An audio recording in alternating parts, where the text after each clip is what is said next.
Hola amigos, bienvenidos a su programa Los Cuentos del Tío Pepe, una producción nacional independiente de quien les habla Leopoldo Martínez, certificado 4680. Estamos a 200 años de la independencia, estamos a 200 años del 19 de abril, de esa época gloriosa, y les vamos a hacer una serie de programas que nos van a recordar a esa época y sus héroes. En el programa de hoy vamos a hablar de cómo eran nuestras fronteras el año de 1810, hace 200 años, que por lo demás deberían ser las mismas que tenemos ahora.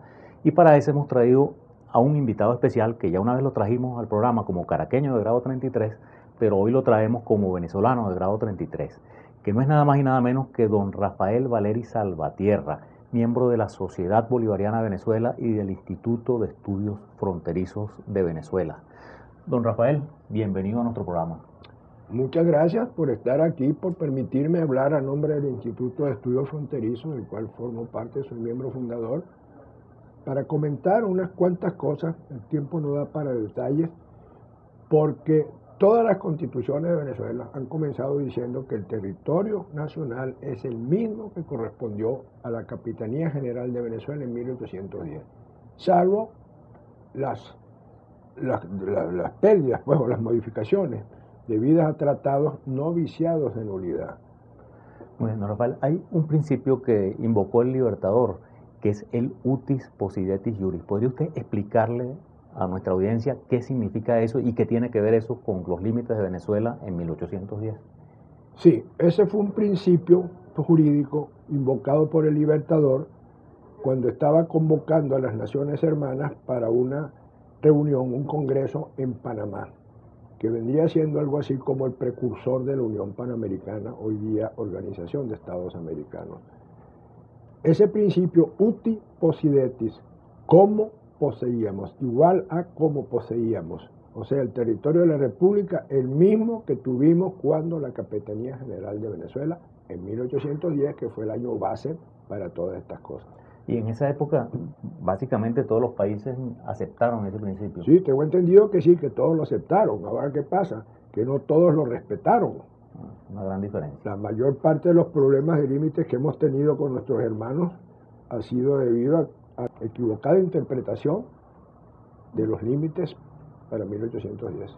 Amigos, para entrar en materia con los límites de Venezuela en 1810, que repetimos una vez más, la constitución vigente dice que deberían ser los mismos de 1810, vamos a pedirle a Rafael entonces, él nos trajo un mapa que a ustedes los va a impactar de manera negativa, porque van a ver lo que era la Capitanía General de Venezuela el año de 1810. Don Rafael, ¿podría usted entonces, entrando en materia, explicarnos cómo eran las fronteras de Venezuela el año de 1810? Bueno, trataremos de ser breves.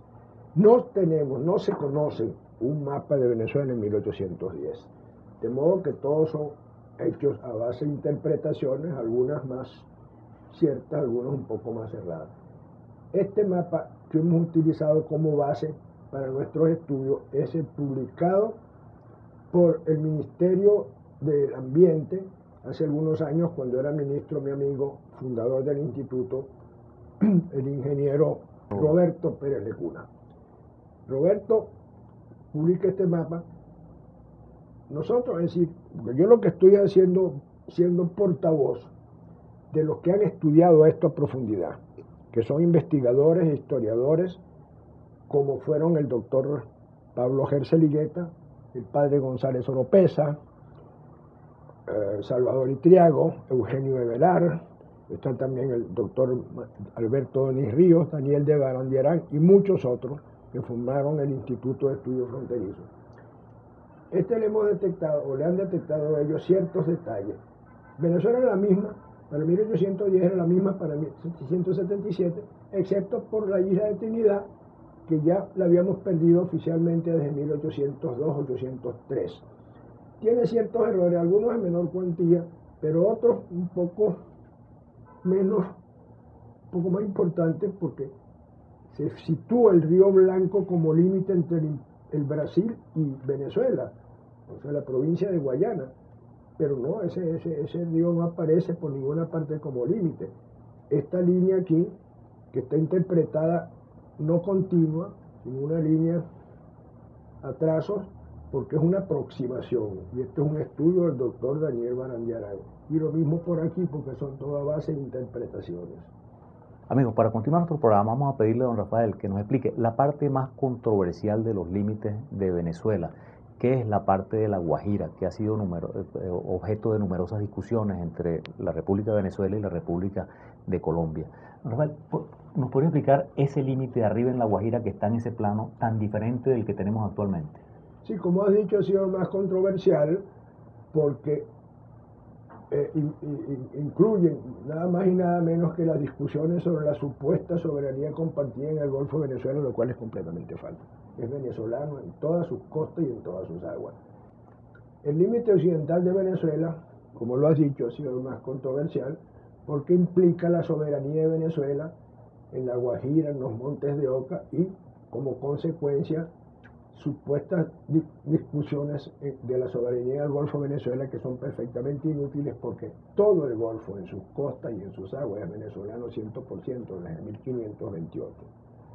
En esa época, en ese año, el rey Carlos I le otorga en concesión a una firma de banqueros alemanes que eran los Wenzer, la provincia de Venezuela, que la llaman provincia del Golfo de Venezuela y Cabo de la Vela, y le fijan por límites desde el Cabo de la Vela hasta Maracapana.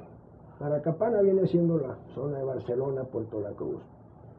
Ahora, el Cabo de la Vela no es, como mucha gente ha interpretado así a la ligera, el propio promontorio que se llama Cabo de la Vela. Ese es un accidente geográfico que le da nombre a esta zona completa, a esta región, que era la provincia del Cabo de la Vela.